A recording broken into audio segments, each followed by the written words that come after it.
This is an iHeart podcast. Guaranteed human.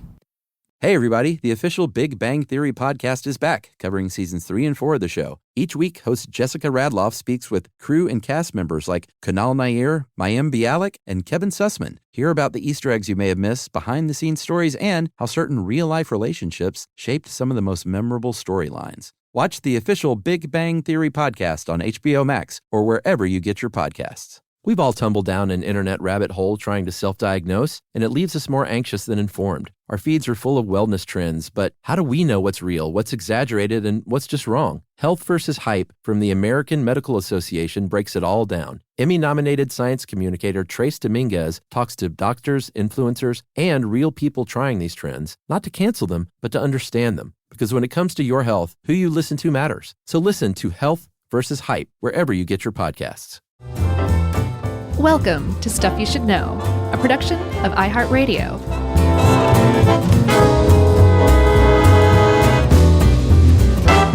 Hey, and welcome to the podcast. I'm Josh, and there's Chuck and Jerry's here too. The three amigos back together again after some massively triumphant live shows. Yeah. We did our little Northeast spring swing. Yeah. And it was great. It was a good show. Which one? The podcast topic that we did live. Oh, I gotcha. That we're doing all year. I gotcha. It was pretty good. I love that topic. That's what you call an on sequitur. But it does feel good to be back, doesn't it? Back in the studio, back doing what we're born to do. I kind of prefer on stage, but sure, this is great too. Do you? You like the thrill of the audience, the roar of the crowd, that bull running at you? Yeah. Nice. I like it too sometimes when I'm not totally terrified because I drank too much energy drinks.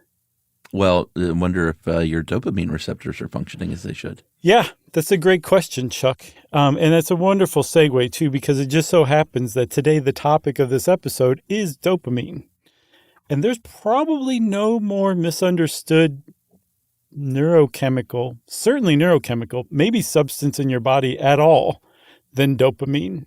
We used to think we had a really great handle on dopamine and what it does and how it works. And it turns out that we are, at every turn, a new study comes along that says, nope, we're wrong. Yep, we're wrong about that. Well, what about, yep, wrong about that. Basically, everything we know in popular culture. And I mean, if you even gone to like Cleveland Clinic website or WebMD website or Harvard Health has some articles, you'll see this old, antiquated, outdated view of what dopamine is being kind of paraded around. The idea that it's a pleasure-inducing chemical, that if something gives you pleasure, you're responding to a hit of dopamine, and that is just absolutely not true. Yeah, and this may be the most oft-covered Stuff You Should Know thing that hasn't gotten its own title yet. Yeah. Man, that dopamine is the reigning champ right now. Yeah, we talk about this stuff all the time, it seems like. Yeah, we do, because it comes up a lot. And the reason why is because it turns out it has a lot to do with more than just pleasure. Like everybody, yes, it is associated with pleasure, just not the way we've thought for very long. And it does a lot of other stuff too. Essentially, what it does is it signals things. It says, hey, you behave, or you act up, you stop behaving. Something like that. I'm not quite sure exactly what it says. I don't speak dopamine. But it's a neurotransmitter, so it's a chemical messenger in the brain at base. But it's associated with so many different things that, of course, dopamine comes up all the time in our podcast. It sure does. So it is, like you said, a neurotransmitter, one of more than 100 of those bad boys functioning in our bodies. And it, like you said, it lets things communicate. It's a facilitator, but it gets all the press for its, like the feel-good stuff that you mentioned, addiction behaviors, whether it's gambling or drugs or the thrill of, those people that walk around on ledges and stuff. Ledge walkers? Yeah, ledge walkers. But it does all kinds of things. That's just where it makes the newspaper headlines. Right. But we should probably talk a little bit about just the neurotransmitter cycle that it goes through. Sure. So the whole thing starts. It turns out that dopamine is used throughout the body, but for the most part, it's used in the brain. The problem is if you like had a big handful of dopamine and you just shoved it in your mouth, it couldn't make it into your brain for use. It can't cross the blood-brain barrier, in other words. Fortunately, the thing that makes dopamine up, its essential ingredient, tyrosine, an amino acid, can cross the blood-brain barrier. And when it gets there, it gets a big fat hug from something called tyrosine hydroxylase. And that converts it into dopamine. And all of a sudden, your brain's like, yes, let's go. That's right. And we've known about it a long time. It's been around a long time. It is not exclusive to human beings. No, that's a big one. Yeah, it's in all kinds of animals. But we are really kind of great at making it. And I was about to say hooked on it, but that implies the whole addiction thing. And I don't want to go down that road. But humans love this stuff, and we produce about 3 times as much as other primates do. Yes. And in fact, Emily Deans wrote a article in 2011, I think on Psychology Today. She's an evolutionary psychiatrist. And she said that dopamine is what made humans so successful. And from what I can tell, the latest research about dopamine is that it essentially is what allows us to learn about the world around us. We make connections that collectively form our mental map of the world, of how we're to behave around other people, of how we do things like go get food. Like that dopamine is somehow behind all of it. And that because we're so responsive to dopamine and we produce so much dopamine compared to other animals in the animal kingdom, that is conceivably what has allowed us to become as successful as we are compared to other animals. Isn't that nuts? Like it could all just come down to dopamine, essentially. Yeah. And opposable thumbs, maybe? Yeah, sure. But I mean, what are opposable thumbs if you can't get the wherewithal to move it? True. But if you had the wherewithal to move it and you couldn't grab something, yes, you'd probably be you can pretty use frustrated. The heels of both hands, just like a thumb. Are you underselling the opposable thumb? Yes, I'm sick of the opposable thumb always hogging the spotlight. It's dopamine's time. You can get those removed, See how you do. I guess that sounds like a dare to me, Chuck. Say goodbye to your tennis game. I can play it just by holding the racket with both heels of my hand. Or I guess we should have said pickleball. That'd be more current, right? I don't play pickleball.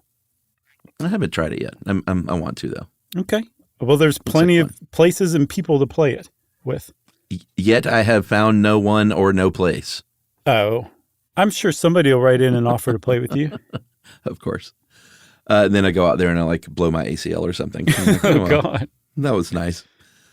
So at the highest level, we kind of talked about this 1,000 times before, but dopamine functions as a neurotransmitter. It enables signals to pass through these gaps, these synapses, and make connection from neuron to neuron. And that's just sort of the bird's eye view. But there are all kinds of things that dopamine does, and depending what kinds of neurons it's talking to and it's introducing to one another, it's going to have different effects on the human body. Yes. So there's D1 to D5, I think, types of receptors, dopamine receptors, and 4 pathways that they follow. And like you said, depending on what receptor is being activated and what pathway is being followed, all sorts of different stuff can happen. Dopamine is associated with motor control, learning, memory.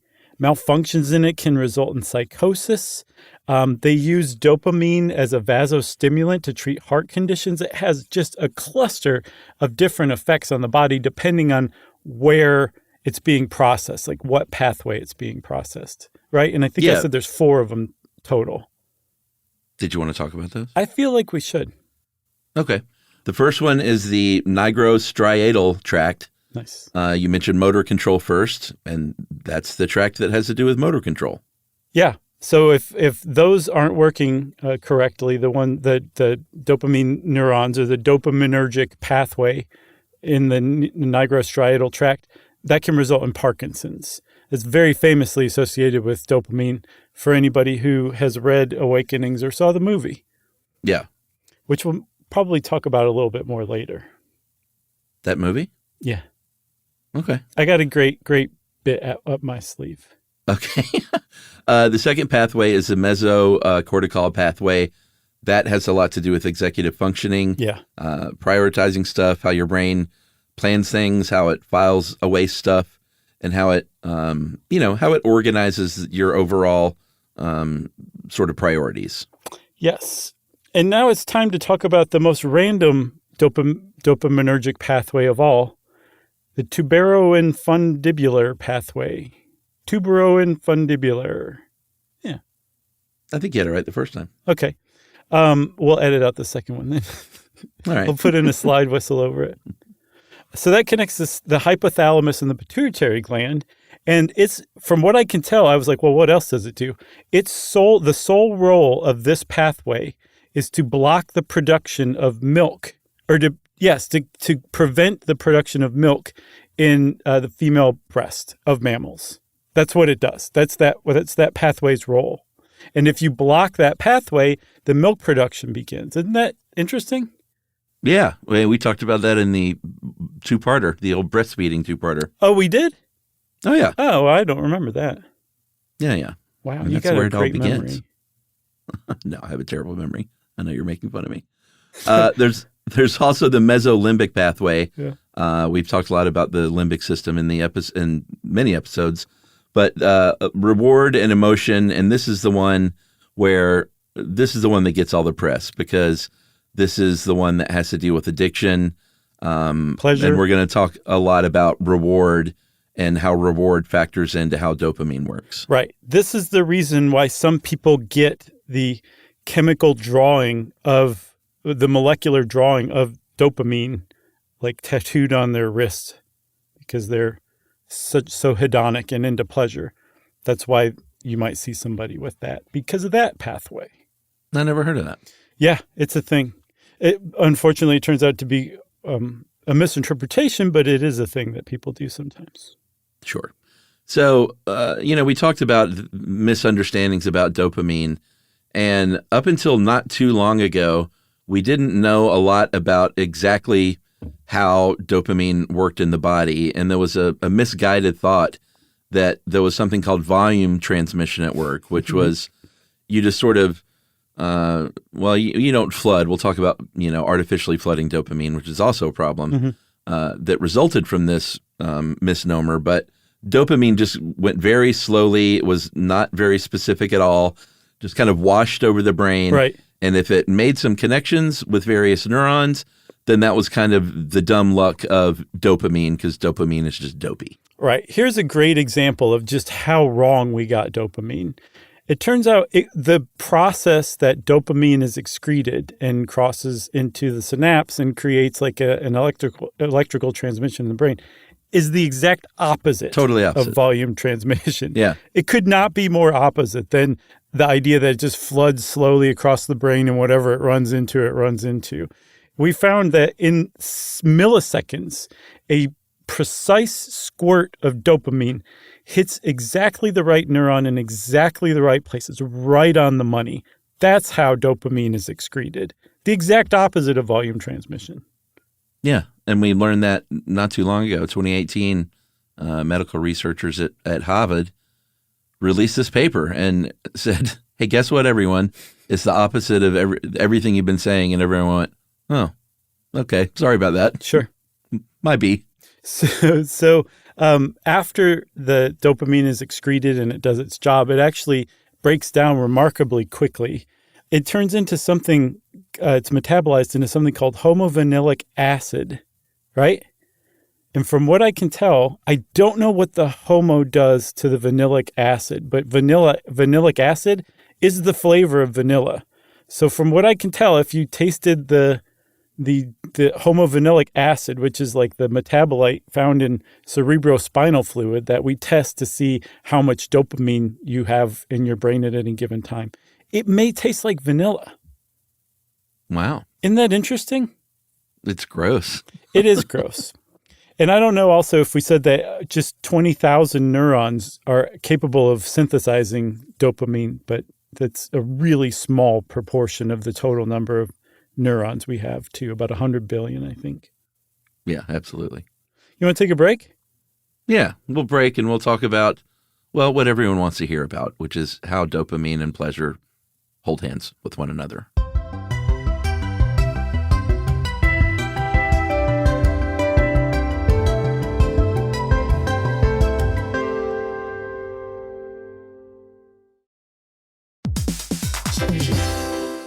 Hey everybody, we're here to talk to you about Wayfair, who believes that spaces should be functional, they should be comfortable, they should be well designed, and they can be well designed by you with their help. Your updated space should feel more comfortable, inviting, and practical for everyday use. And we're talking about outdoor seating. We're talking about grills. We're talking about major appliances. If you need storage solutions, Wayfair can help you out. Patio lighting, rugs, decor. It is your one-stop shop for home. Yeah. I mean, it's getting nice out, so it's time to think about living outdoors for the next few months. And Wayfair knows that outdoor furniture, it's heavy, it's intimidating to assemble. So Wayfair has stepped in and said, we're going to handle the hard part so you don't have to. That's right. You can shop Wayfair Verified, your shortcut to the good stuff. And that means their team of product specialists are going to vet everything by hand using a 10-point inspection, testing things like, quality materials, functionality, and features, and even how long it takes to build that piece of furniture. And the overall experience save time, reduce hassle, and improved convenience. Patio season is here, and these deals won't last. So head to wayfair.com right now to get your outdoor space ready for way less. That's WAYFAIR.com.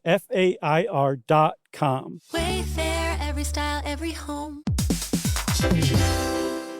Dell PCs with Intel Inside are built for the moments that matter, for the moments you plan and the ones you don't. Built for the busy days that turn into all-night study sessions, the moment you're working from a cafe and realize every outlet's taken. Yeah, the times you're deep in your flow and the absolute last thing you need is an auto update throwing off your momentum. That's why Dell builds tech that adapts to the way you actually work. Built with a long-lasting battery so you're not scrambling for the closest outlet, and built-in intelligence that makes updates around your schedule, not in the middle of it. That's right. They don't build tech just for tech's sake. They build it for you. Find technology built for the way you work at Dell.com/Dell PCs.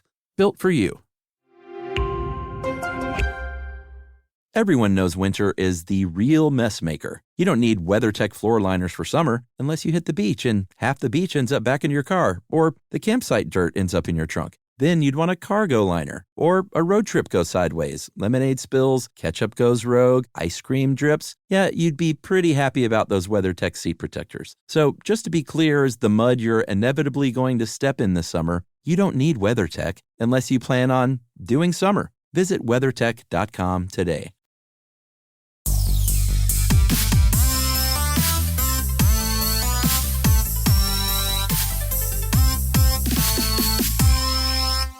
So check this whole misunderstanding of dopamine as the ultimate pleasure chemical. If you take a drag off a cigarette, if you snort a line of Coke, if the person you love touches your hand, if you get an A from the teacher, you're going to get a hit of dopamine, and that's what your reward is.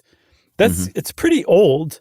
It's an old idea. At least it dates back to the middle of the 20th century, which is we're getting further and further away from, which makes me gulp. But that idea being discredited is pretty old too. It didn't last very long. The problem is its legacy stuck around for a really long time. It's still around today. Yeah, for sure. There was a researcher, speaking of old, named James Olds in the 50s and 60s who did some experiments with rats and said, hey, every time I give these rats a little electrical stimulation in just the right place, right there behind the ear, they're going to keep pulling that lever down or whatever act I'm making them do. They'll just do that over and over and over and over and over as long as I keep stimulating that area. Right. So what they said was, okay, there's something going on with dopamine in this I guess, pleasurable act that the rat is doing to itself. And that got followed up in that got followed up in the 70s by a guy named Roy Wise, who depleted dopamine receptors in rats and found that they would not seek out food and they wouldn't seek out methamphetamines that were just there on the offer. Those rats could have as much meth as they wanted, and they were like, nah, I don't want any. And critically, Roy Wise and his colleagues misinterpreted that as a lack of experience of pleasure, not a lack of motivation. And it wasn't until the 80s that some other people came along and were like, no, we've been getting this wrong all this time. Yeah, in the 80s, they use sugar instead of methamphetamine, I guess.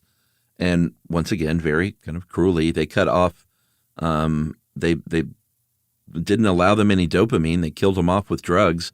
But this time they gave them the sugar, and they said they're liking the sugar. You can tell by the look on that little guy's face that he enjoys it.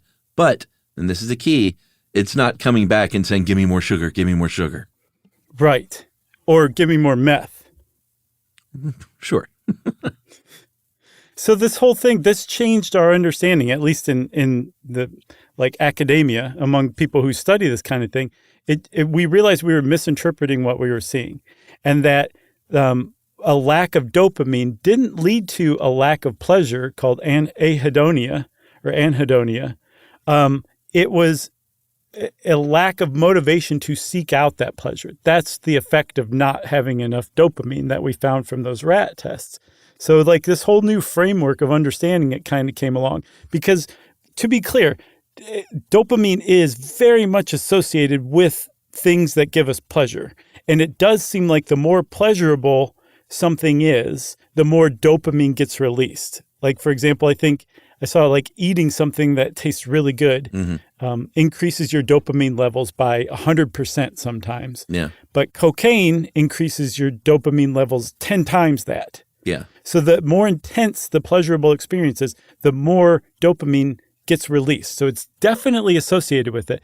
What they found is like the dopamine is not making you feel pleasure. There's something else involved. It's never caught with the smoking gun, but it's always there when the dead body's found. And it has this mysterious smile on its face because it knows you can't prove anything. Yeah. It's liking versus wanting. And that's a theory of reward behavior where liking is that pleasure, that hit you get right when you put that bite of peanut butter pie in your mouth is that pleasure. Sure. Wanting is the motivation to earn the reward that you get out of having that peanut butter pie. Right.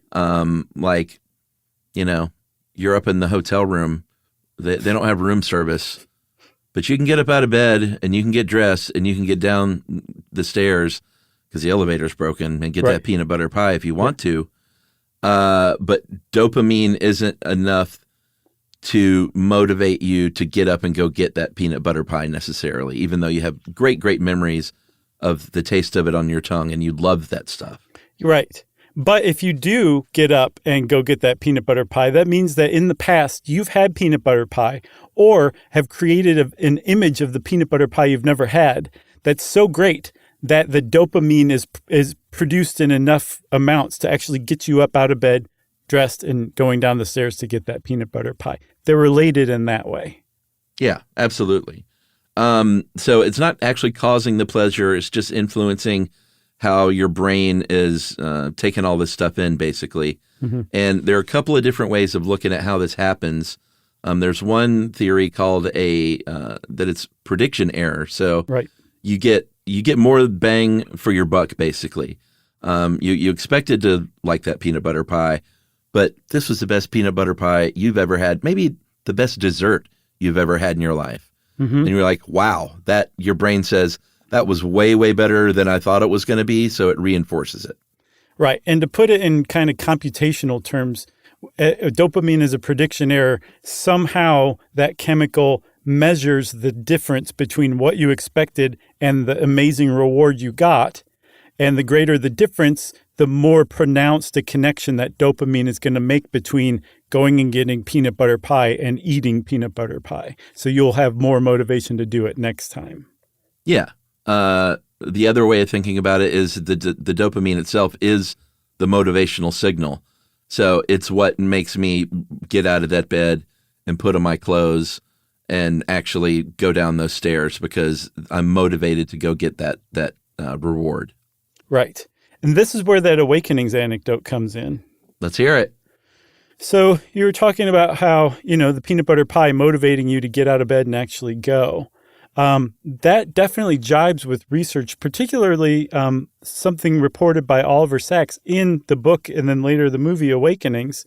There was an epidemic of something called encephalitic lethargia, which is what happened to Robert De Niro's character. Remember, as a boy, he caught this thing and then he just kind of froze in place. It's where you develop Parkinson's symptoms so much that you can't move. You cannot move. You don't have the required dopamine to actually move. So you're just sitting there frozen in place like a statue. But anybody who saw this movie remembers being amazed by this scene. If a certain patient is stimulated, their dopamine is stimulated just enough, they can actually overcome that being frozen in place. And so there's a famous scene where Oliver Sacks tossed one of the patients some oranges, and she caught them. Like, she was a frozen statue, and all of a sudden she's catching oranges and then juggles with them. Yeah. Or there's another patient that was on the beach, I believe in their wheelchair, saw someone drowning and was motivated to get up and go save the person and then come back and go back to this frozen statue kind of stasis. Great scene. It is. So, like, that has to do with the motivational aspect of dopamine, and that given the right stimulus, even something that tremendous as just a crazy amount of Parkinson's symptoms can be overcome or overwhelmed by that dopamine hit. Yeah, absolutely. And then jumping back to that first one, the prediction error, they've done research on people who gamble, who play cards and play the slot machines and stuff, and their brains experience about the same amount of dopamine activity when they almost win. Like, you got that big pot in the middle of the table, you're playing poker, and you lose at the last second, your dopamine level will be about the same as if you had actually won it. Yes. Which is pretty remarkable. And then I think it kind of qualifies as a third interpretation. The most current study I've seen sees dopamine as essentially the thing that allows us to learn. If you connect one thing to another, it's because dopamine had you make that connection.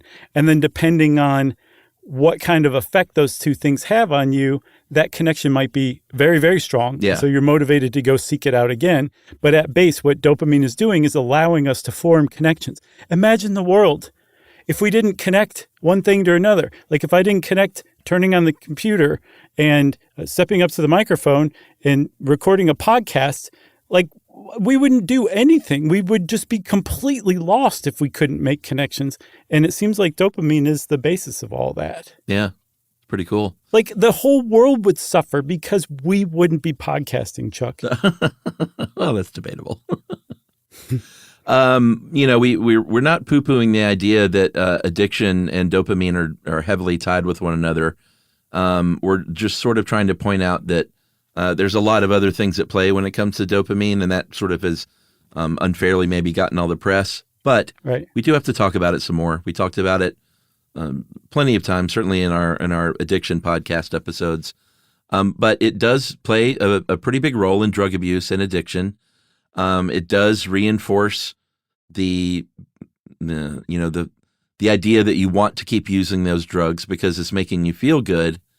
Mm-hmm. And when we're talking about, you're talking about the woman juggling oranges in that movie and how remarkable that is. Right. If they've given you Parkinson's drugs and they just flood your brain with dopamine, they found that 10% of the people that have had that treatment turn into gambling addicts. And I would imagine they're people who already gambled. I don't think it drove them to start gambling.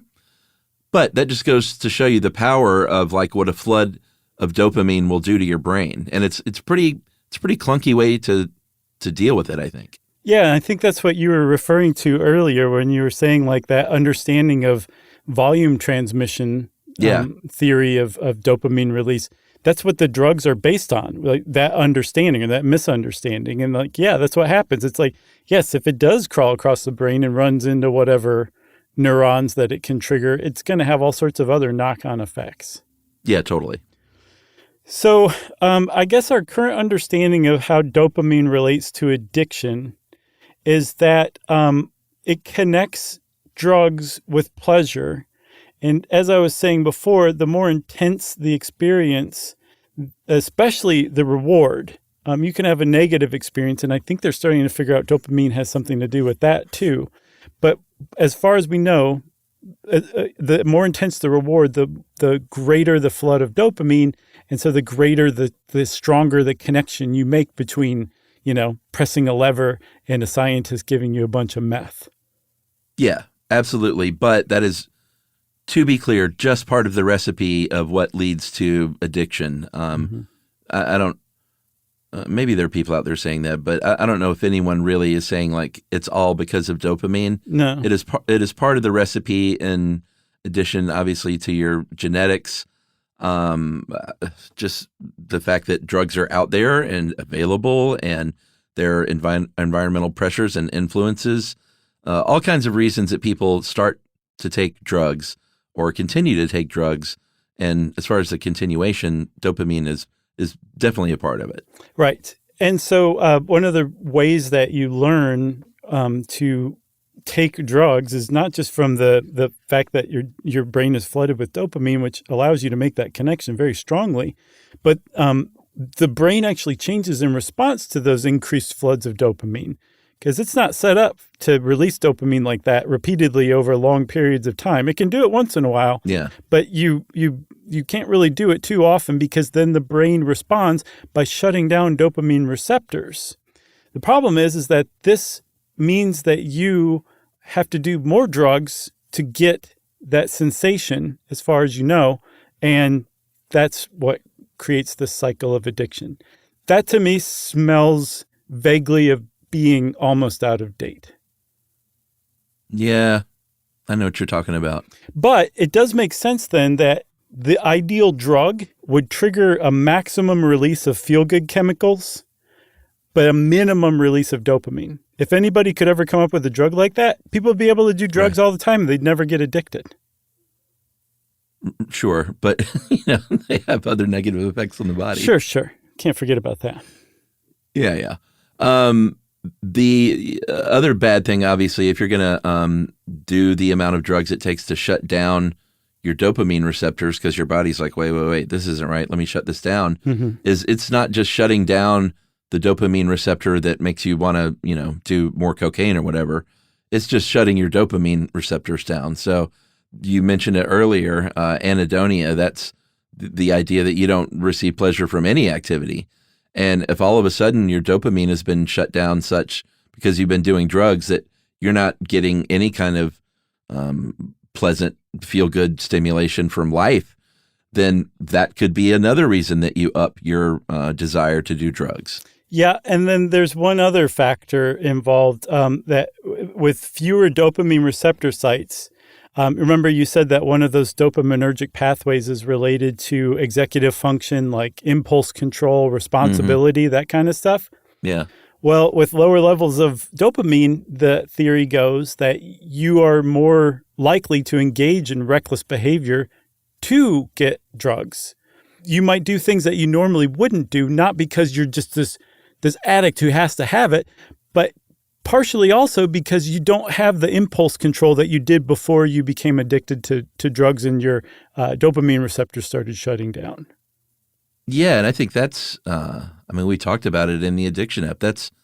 It's not just the effect that the drug has on your body, the negative effects that it physiologically has on your body, but the behaviors that you start engaging in when you're under the influence of drugs and want more drugs and maybe can't find the drugs.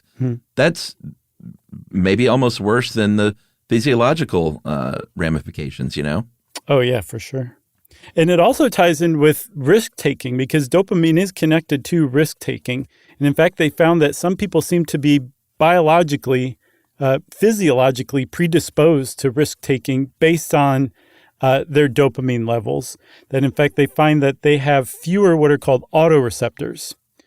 Apparently, over time, we've evolved to create on dopamine neural cells a site called an autoreceptor that actually catches some of the dopamine. It helps regulate it, like it never makes it out. So it keeps the amount of dopamine down to a regulated level.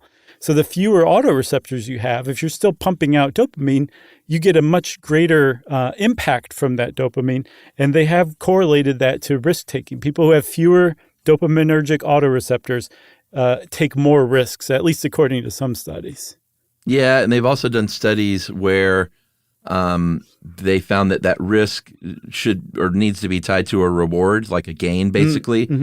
There was a study from the University of College in London in 2015 that said subjects whose dopamine levels was higher, it was boosted artificially with medication, would choose risky options more often if it involved a potential gain. They didn't see that same thing going on if there was a potential loss involved. So there's definitely a tie to a gain or another way of saying that would be a reward. Yes. And then also that impulse control is also a huge hallmark of ADHD symptoms. And so ADHD is very commonly associated with some sort of dopamine deficiency. And from what I've seen, there isn't an across the board. We haven't discovered some across the board type of brain that's like, yep, if you have this brain, you have ADHD and vice versa. And we're not even certain exactly what effect the dopamine is having. We're almost just kind of like seeing effects that are the behavior of people with ADHD and saying, hey, that we know that dopamine does that. Or if you don't have dopamine, you're more likely to do this. So there's this correlation. It's just not, it's never been like completely shown yet. I think it probably will be at some time, but we don't really know how ADHD is linked to dopamine. But we're almost certain that dopamine drives at least some of the ADHD symptoms. It's just because of that, people have made leaps in understanding. Like there's a longstanding myth about people with ADHD that they do these impulsive behaviors to get a hit of dopamine. Well, that's based on that old idea that dopamine is a pleasure-producing chemical or a reward-producing chemical, where instead it might be that people do these behaviors that are impulsive because they don't have the dopamine that can regulate their impulses, and so they have less impulse control. We're just still sorting it out, I guess. Yeah. All right. Should we take our final break here? Yeah. All right. We'll take a break and we'll talk about, oh boy, it's going to be so much fun, social media right after this.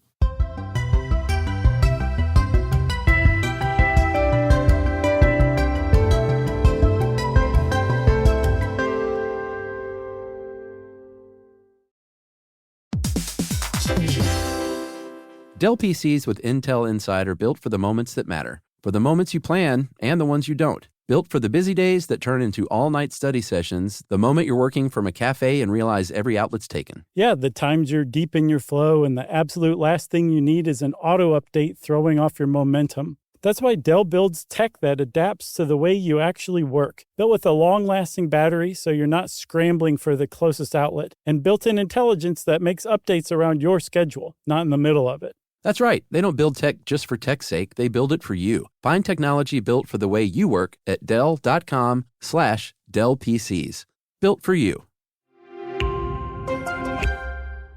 Everyone knows winter is the real mess maker. You don't need WeatherTech floor liners for summer unless you hit the beach and half the beach ends up back in your car, or the campsite dirt ends up in your trunk. Then you'd want a cargo liner, or a road trip goes sideways, lemonade spills, ketchup goes rogue, ice cream drips. Yeah, you'd be pretty happy about those WeatherTech seat protectors. So just to be clear, as the mud you're inevitably going to step in this summer, you don't need WeatherTech unless you plan on doing summer. Visit WeatherTech.com today. The universe is full of mysteries. Black holes, quantum physics, galaxies. On TikTok, millions of people are learning more about the universe around them every day. Scientists break down complex theories, demonstrate experiments, and connect dots between the cosmos and our daily lives. One scroll might reveal the concepts on the fabric of space-time, the next an optical illusion. It's discovery on a massive scale, where millions learn something new every day.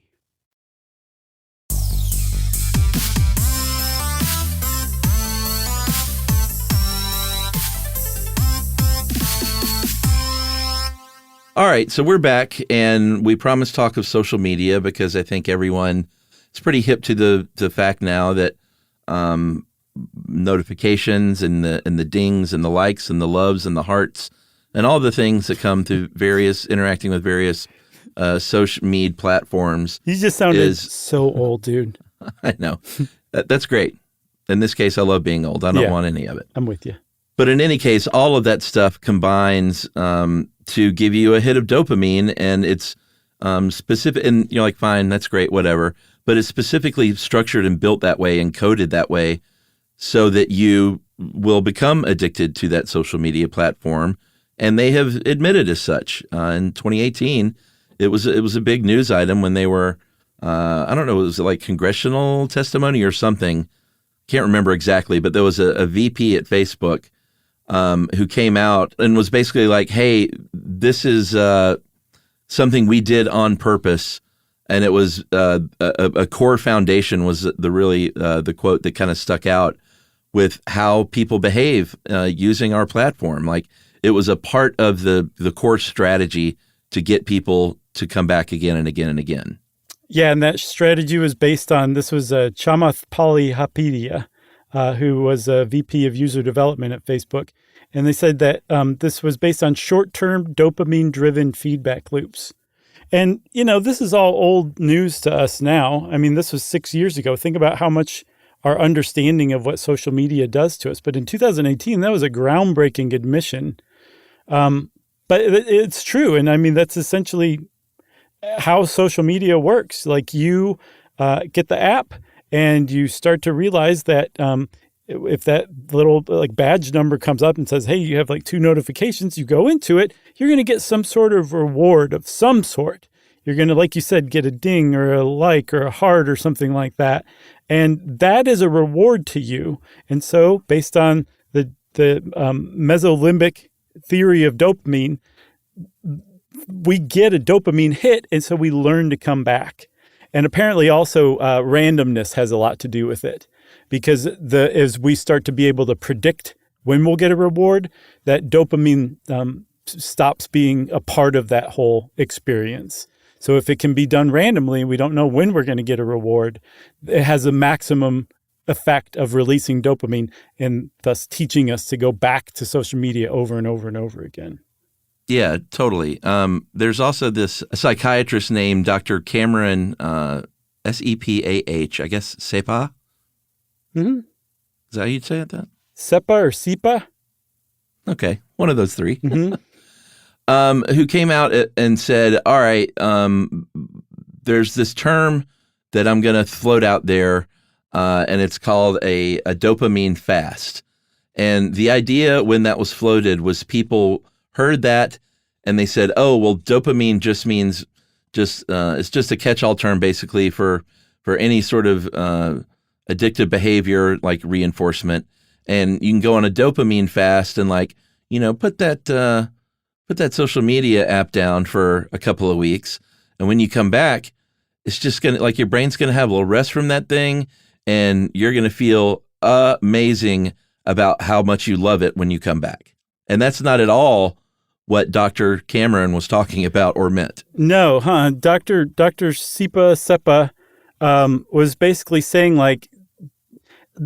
he really misused dopamine fast. And he even said to the New York Times, I didn't mean it like that. Don't take it like that. I don't mean it literally. And everybody said, too late.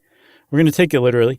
And so there was this movement, I think people still do it, of self-denial of everything from people stopped interacting with other people. People stopped eating foods they found pleasurable. They stopped talking if they didn't need to. Anything that could conceivably give you a release of dopamine. And their premise was that if they did that, it would be like going and drying out on heroin or cocaine, so that when you come back, that first experience again with heroin or cocaine is that much more amazing because you've kind of replenished your endocannabinoids and opioids and all that stuff. Dopamine does not work like that. If you stop flooding your brain with dopamine, it doesn't replenish. It doesn't need to replenish. That's not how it works. But that's what people were doing. They just completely misinterpreted it. And it was based on faulty science. And Dr. Sepah essentially using the wrong term. Yeah, I think the idea that he was talking about was, hey, put that stuff down and go do other things that you find pleasure in. Right. Live in the world or go out in nature or, kind of get a hold of your life again so you don't feel like you're, tied to this social media app for your happiness. Yeah. Our moms used to call it going to play outside for a while. Right. Or summer, I think is another term it used to be called. Yeah. But instead, this guy called it a dopamine fast, and people really took a left turn with it. So he identified 6 compulsive behaviors or categories that he was saying you could really do a good for yourself by taking a dopamine fast or a break from emotional eating, excessive internet usage and gaming, gambling and shopping, porn and masturbation, thrill and novelty seeking, which I took to mean taking a break from thrill, kill, murder sprees. Right. And recreational drugs. Yeah. But he also said, anything that you feel like has got a hold on your life, if you just stop and step away from it, it will have less a hold of your life. So TV would definitely be in there probably for a lot of people. Yeah. But if you step back and look at what this guy's talking about, it's the most basic thing that people have been doing for eons. And yet just by slapping dopamine fast on it, it became sticky and buzzy and brainstormy or Java stormy and like super corporate. And people just really got into it and started thinking like, if I fast from dopamine, when I come back, I'm going to have so much dopamine that I'm going to be the most motivated, focused, greatest UX PM of all time. Yeah. Thanks a lot. And that's just not how it works, unfortunately. No. Yeah, I guess that's a weird way to end this whole thing, but that's how it ends, huh? Yeah. I mean, that's our current understanding. Yeah. I feel like this is one we would be able to do 5 years from now, just to kind of revisit. What do you think? Nah. Okay. I mean, we've never done that. That's dopamine as we understand it in 2024, everybody. That's right. If you want to know more about dopamine, go out and read about it, but be very specific and selective of who you go read. There are some popular people who know what they're talking about out there, but there's plenty that don't. So I guess if you run across somebody who refers to dopamine as a pleasure chemical or something like that, just turn around and walk away and go find somebody else. Yeah. How about that, Chuck? That sounds good. Chuck said that sounds good, everybody, and that means it's time for listener mail. I'm going to call this from a conductor. We heard from quite a few conductors so far, and that's just on day 1 after release. So it's pretty great to know that there are people out there that know about this stuff better than we do. That's amazing. Hey guys, thank you so much for the episode about conductors. I squealed with joy when I saw it in my feed as I started my hour-long commute. I teach high school orchestra, and I'm an orchestral musician with former aspirations of becoming a professional conductor. Mm-hmm. So it's fun to hear an outsider's perspective. You were wondering what exactly is on each musician's stand during a performance. I love Chuck's analogy of it being like an actor's script with only their lines, and that's pretty close.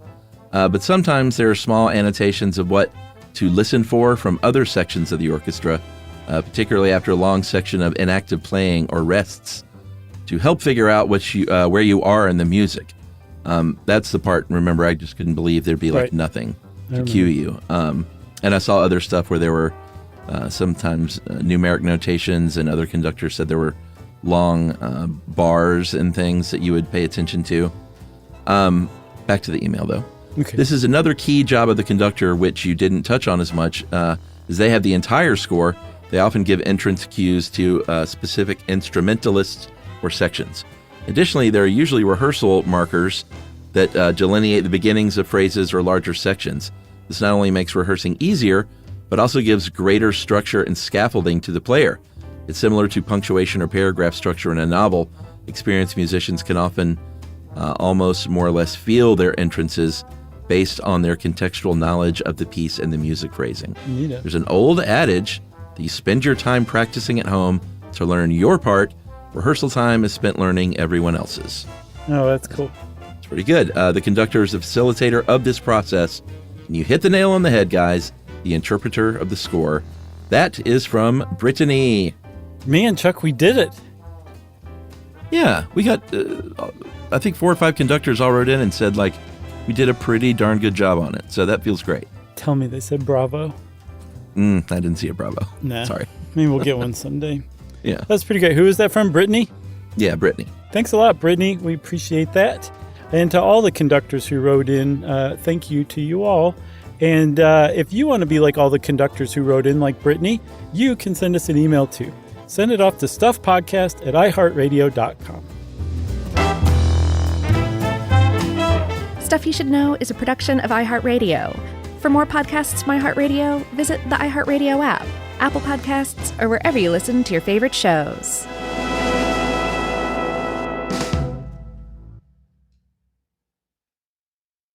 Introducing the all-new Mazda CX-5, featuring more connection, Hey Google, where's the nearest Pilates class?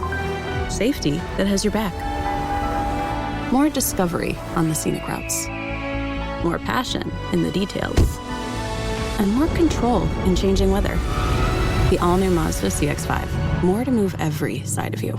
See it in 5 films at mazdausa.com/5sides. Google is a trademark of Google LLC. Sequences shortened and simulated. Everyone knows winter is the real mess maker. You don't need WeatherTech floor liners for summer unless you hit the beach and half the beach ends up back in your car, or the campsite dirt ends up in your trunk. Then you'd want a cargo liner, or a road trip goes sideways, lemonade spills, ketchup goes rogue, ice cream drips. Yeah, you'd be pretty happy about those WeatherTech seat protectors. So just to be clear, as the mud you're inevitably going to step in this summer, you don't need WeatherTech unless you plan on doing summer. Visit WeatherTech.com today. When it comes to small business, people want to talk to people, not bots, not voicemail. Your customers or clients want a real human connection. And that's exactly what they get with Ruby. Ruby is the virtual receptionist company that takes care of your callers when you're unavailable, in the middle of something, or just don't want to pick up. They can answer, screen, and transfer calls, as well as take messages, collect payments, book appointments, and more. All while saving you time and making the people you serve feel special. It's available 24/7, 365 days a year, and is 100% based in the U.S. See how it works at ruby.com, or better yet, give them a call at 844-900-RUBY. This is an iHeart podcast. Guaranteed human.